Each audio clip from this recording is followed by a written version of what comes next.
2021 segera berakhir, 2022 segera tiba. Berbagai peristiwa terjadi sepanjang tahun ini, mulai dari peristiwa yang menyenangkan hingga bencana yang membawa duka. Harian Kompas merangkum peristiwa-peristiwa sepanjang tahun 2021.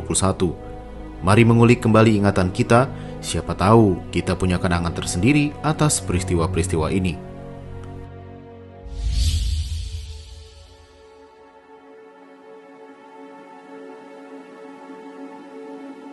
Peristiwa duka membuka 2021. Sabtu 9 Januari 2021, pesawat Sriwijaya Air dengan nomor registrasi SJ182 rute Jakarta Pontianak dinyatakan hilang kontak setelah 4 menit lepas landas dari Bandara Internasional Soekarno-Hatta. SJ182 jatuh di perairan Kepulauan Seribu, DKI Jakarta, antara Pulau Laki dan Pulau Lancang. Tak ada penumpang yang selamat dalam peristiwa ini.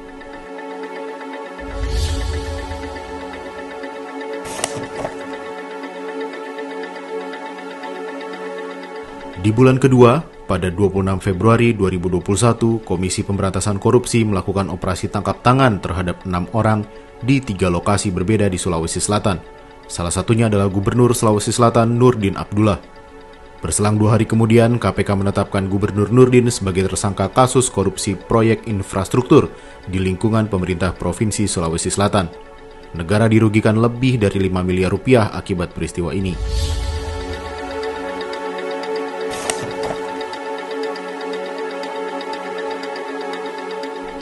Memasuki di bulan ketiga tahun 2021, Indonesia dikejutkan dengan 3 peristiwa duka beruntun. Tanggal 28 Maret 2021, ledakan bom bunuh diri terjadi di depan Gereja Katedral Makassar, Sulawesi Selatan. Sekitar 20 orang terluka akibat ledakan ini. Pelaku diketahui merupakan teroris jaringan Jamaah Ansarut Daulah. 29 Maret 2021, sebuah tangki dengan kode T301G di kilang minyak PT Pertamina RU6 Balongan, Kabupaten Indramayu, Jawa Barat terbakar. Investigator yang terdiri dari LAPI ITB, Ditjen Migas dan konsultan asing merilis penyebab kebakaran, yaitu kebocoran di tangki G.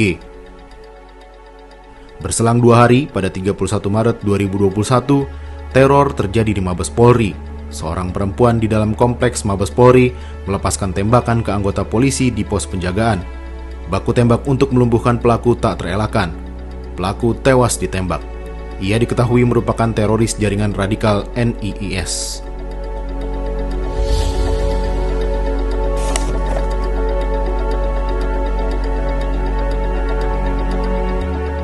Selanjutnya di bulan April, tanggal 21 April 2021, kapal selam KRI Nanggala 402 hilang kontak saat penyelaman di perairan utara Pulau Bali. 3 hari kemudian, setelah pencarian selama 72 jam, TNI Angkatan Laut secara resmi menyatakan bahwa KRI Nanggala 402 tenggelam. 53 awak kapal dinyatakan tewas dalam insiden ini. 25 April 2021, Kepala Badan Intelijen Negara Daerah Papua, Brigjen TNI I Gusti Putu Dani Nugraha Karya, gugur dalam baku tembak dengan kelompok kriminal bersenjata di Kampung Dambet, Distrik Beoga, Kabupaten Puncak, Papua.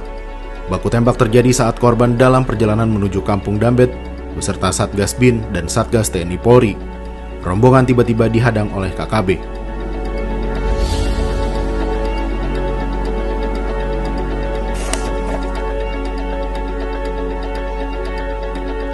Rabu 5 Mei 2021, Wakil Ketua KPK Nurul Gufron mengumumkan hasil asesmen tes wawasan kebangsaan yang diikuti oleh 1.351 pegawai KPK. Sejumlah 75 pegawai dinyatakan tidak lolos. Tes wawasan kebangsaan menjadi polemik. Alih-alih sebagai cara mendapatkan status aparatur sipil negara, TWK dituding sebagai upaya menyingkirkan pegawai KPK yang kritis dan berani. Presiden Joko Widodo sempat turun tangan meminta TWK tidak dijadikan dasar kelulusan menjadi ASN. Namun, pimpinan lembaga berkata lain. 75 pegawai yang tidak lolos tetap diberhentikan sepihak.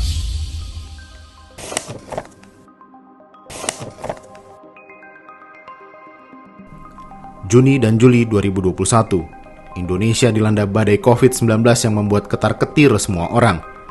Rumah sakit penuh pasien COVID-19, pasokan oksigen langka, korban pun berjatuhan. Bahkan Indonesia sempat mencatatkan penambahan kasus tertinggi hingga lebih dari 47.000 kasus dalam sehari. Banyaknya warga yang abai dengan protokol kesehatan serta keganasan virus corona galur Delta ini menjadi penyebab melonjaknya kasus COVID-19 di Indonesia pada bulan-bulan ini.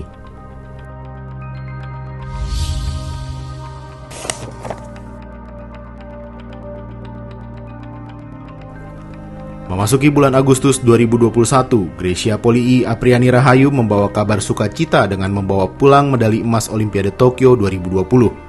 Prestasi ini sekaligus menjadi kado ulang tahun yang manis bagi Indonesia. Tak hanya itu, Greysia Apriani juga berhasil mencatatkan diri sebagai pasangan pertama ganda putri bulu tangkis Indonesia yang meraih medali emas di ajang olahraga 4 tahunan tersebut.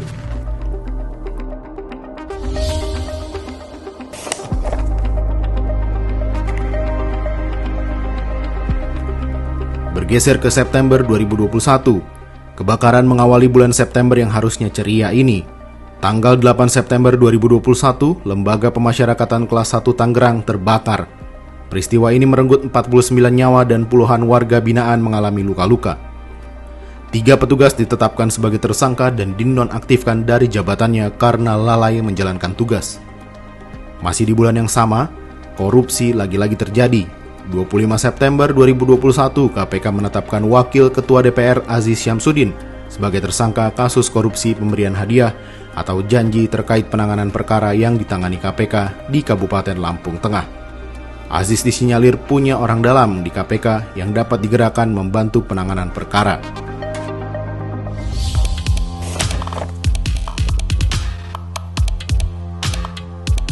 Menjelang akhir 2021, peristiwa menggembirakan bagi Indonesia datang dari ajang Piala Thomas 2020.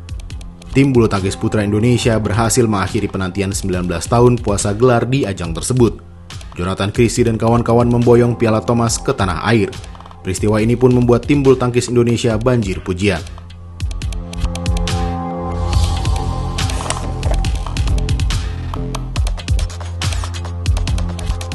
Beranjak ke November, ada 3 peristiwa besar yang terjadi di Indonesia sepanjang November 2021. 13 November 2021, tangki kilang minyak Pertamina di Cilacap, Jawa Tengah terbakar. Tidak ada korban jiwa dalam peristiwa ini. Namun, berbagai spekulasi soal penyebab kebakaran muncul.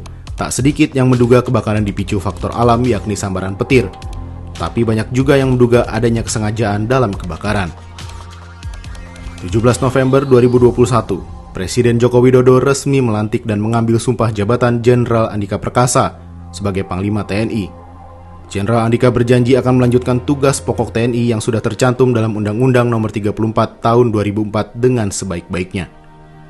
19 November 2021, Indonesia boleh berbangga karena Pertamina Mandalika International Street Circuit atau Sirkuit Mandalika untuk pertama kalinya digunakan dalam ajang internasional, yakni penutup musim World Superbike 2021. Pada 2022, sirkuit ini siap menjadi tuan rumah balap motor bergengsi tingkat dunia, yakni MotoGP.